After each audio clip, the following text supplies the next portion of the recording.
Cockatiel পাখিগুলো এবারও ডিম নষ্ট করে ফেললো। এবারও দেখতেছে ওদের ডিমে ব্রণ আসে নাই, এই জন্য ওদেরকে আজকে থেকে রেস্টে দিয়ে দিলাম। মেল পাখিটা এখন আলাদা করে ফেললাম,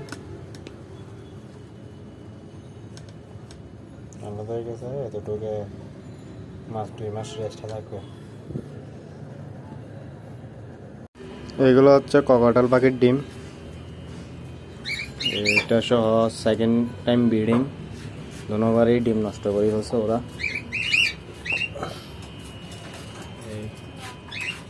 ওদেরকে আজকে থেকে আলাদা করে দিয়েছি রেস্টে। ডিম নষ্ট করে ফেলার ফলাফল। এটা হচ্ছে ককাটেল মেলটা, এটা এখন রেস্টে দিছি। এটা এখন আতঙ্কের মধ্যে আছে।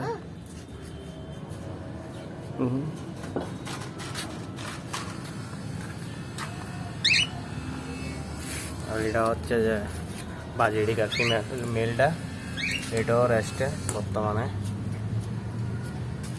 এটাও আতঙ্কের মধ্যে আছে। পুকি এটার সাথে পুকি করতেছে।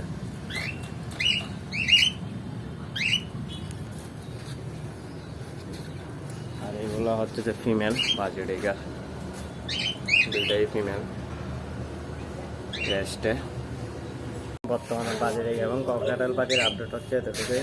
ওরা সবাই রেস্টে, কারণ যেহেতু ডিম ব্রিডিং ফেল করতেছে, ডিম নষ্ট করতেছে বারবারই, এই জন্য ওদেরকে রেস্টে দিয়ে মেডিসিন ঠিক মতো দিয়ে দেখি, প্লাস একটা সুযোগ দিয়ে দেখি কী হয়। এই এখন একসাথেই আছে।